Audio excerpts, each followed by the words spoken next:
Bonjour à tous, c'est Thomas Ludobox.fr, bienvenue dans ce Ludo Chrono. Aujourd'hui, je vais vous parler de Bella Vista. Bella Vista, c'est un jeu pour 2 à 4 joueurs qui peut se jouer à partir de 8 ans pour des parties d'environ 35 minutes.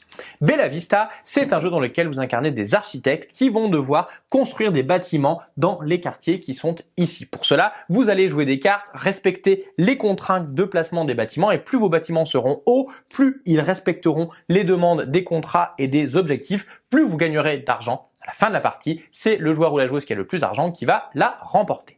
Alors voyons voir comment ça va se passer. Eh bien tout d'abord, on va créer ici le plateau. Il y a plusieurs façons de le créer. On peut le faire soit comme on le souhaite, soit en prenant des plans déjà fournis. Et chacun des joueurs va récupérer son matériel. Il y aura tout d'abord 8 bâtiments et on aura également une main de 8 cartes qui correspondent à chacun des bâtiments. Ces bâtiments, ils sont numérotés de 1 à 8 en fonction de leur hauteur. Chaque joueur va piocher pour avoir une main de 3 cartes. On aura 20 pièces d'or au début et on va avoir ici 4 contrats qui seront piochés, 2 objectifs et le plateau qui est ici qui va nous indiquer l'ordre du tour. Une fois qu'on a fait cette mise en place, la partie peut commencer. Elle est organisée en une succession de tours. À chacun des tours, on va regarder dans la ligne qui est ici, l'ordre dans lequel les joueurs vont pouvoir décider dans lequel ils vont construire leur bâtiment. Donc ici, c'est le joueur jaune qui est le plus à gauche qui va commencer par prendre une des cartes de sa main qui correspond donc à un bâtiment et la placer dans la ligne qui est ici. Il va choisir de la mettre ici, c'est-à-dire qu'il veut ne pas être le premier à jouer un petit peu après les autres. Une fois qu'il a joué sa carte, ici on voit qu'il y a un coût de 1, il va falloir qu'il dépose une pièce d'or. C'est maintenant à moi de jouer, je vais faire la même chose, je vais choisir ma carte bâtiment, je vais la mettre ici, cela coûte 0. Bleu et vert vont faire ensuite eux aussi la même chose. Une fois qu'on a fait ça, les joueurs vont jouer dans l'ordre qui est indiqué ici et vont construire leur bâtiment. Donc ici, par exemple, le joueur vert va révéler la carte qu'il a jouée et va jouer le bâtiment qui est ici. Alors ce bâtiment, il va pouvoir le mettre un peu partout sur le plateau. On peut le mettre adjacent à plusieurs quartiers. Évidemment, on ne peut pas sortir du plan, on ne peut pas aller sur la rivière ou sur les parcs, mais il faudra respecter la condition du tour en cours. En l'occurrence, c'est de se mettre adjacent à un parc. Quand on dit adjacent, c'est au moins orthogonalement. En diagonale, ça ne marche pas. Donc, par exemple, le joueur va choisir de se placer ici. En faisant cela, il va regarder s'il y a des bâtiments qui sont plus petits que lui autour. Ce n'est pas le cas. Il est donc le bâtiment le plus haut. Il va pouvoir récupérer immédiatement 3 pièces d'or.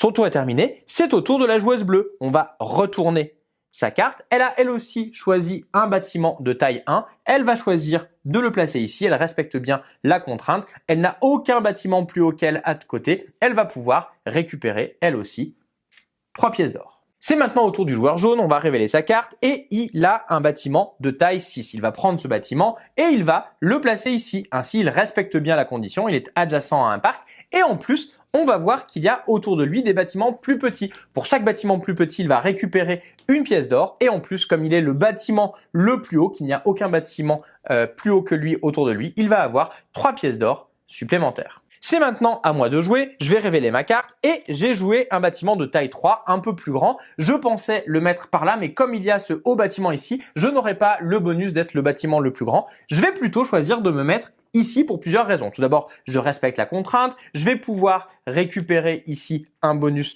de 3 pièces d'or et en plus, je vais pouvoir me rapprocher des objectifs. En effet, il y a tout d'abord des objectifs de fin de partie que je vais essayer de remplir. Notamment ici, on fera la somme de mes bâtiments qui sont placés en bordure. On fera la somme de leur hauteur, ça me fera des pièces supplémentaires. Et en plus ici, il y a des contrats que l'on va pouvoir remplir. Par exemple, il faudrait être le premier à avoir 2 bâtiments adjacents à une rivière. J'ai déjà un bâtiment adjacent à cette rivière. Si jamais à mon tour, je remplis les conditions pour pouvoir récupérer un contrat, je récupérerai tout simplement la carte contrat qui me fera les points en fin de partie. Ce n'est pas le cas ici. On va donc défausser les cartes qui sont en dessous et on va faire descendre les cartes du dessus en les mettant de la plus petite à la plus grande en fonction de la taille du bâtiment. Si jamais il y a égalité, ce sera les cartes qui ont été associées au coût le plus élevé qui seront mises d'abord. Donc ici, on va descendre ces 2 cartes, puis le 3, puis le 6.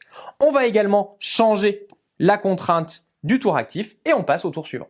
On va continuer ainsi pendant 8 tours, on aura donc placé nos 8 bâtiments. La partie est alors terminée et on va compter les pièces qu'on a réussi à gagner. Il y aura tout d'abord les pièces qu'on a encore parce qu'on ne les a pas dépensées, les pièces qui sont présentes sur les contrats qu'on a réussi à avoir et les pièces que l'on va gagner grâce aux objectifs. Pour cet objectif par exemple, il faudra faire la somme des hauteurs de nos bâtiments qui sont sur le bord pour récupérer autant de pièces. Et pour l'objectif qui est ici, on va perdre 5 pièces pour chaque bâtiment qui est isolé, c'est-à-dire qui n'est adjacent à aucun autre bâtiment de sa couleur. On fait la somme de toutes ces pièces et c'est le joueur ou la joueuse qui a le total le plus élevé qui remporte la victoire. Il est à noter que si vous êtes 3 joueurs, à chaque tour, un des joueurs rajoutera un bâtiment d'une couleur neutre pour qu'il y ait toujours le même nombre de bâtiments, quel que soit le nombre de joueurs. Bella Vista, c'est donc un jeu dans lequel il faudra bien choisir comment placer nos bâtiments pour qu'ils nous rapportent un maximum de pièces et bien choisir à quel moment enchérir pour pouvoir se placer avant les autres. Voilà, vous savez presque tout sur Bella Vista. Maintenant, à vous de jouer et à bientôt sur jeudevox.fr.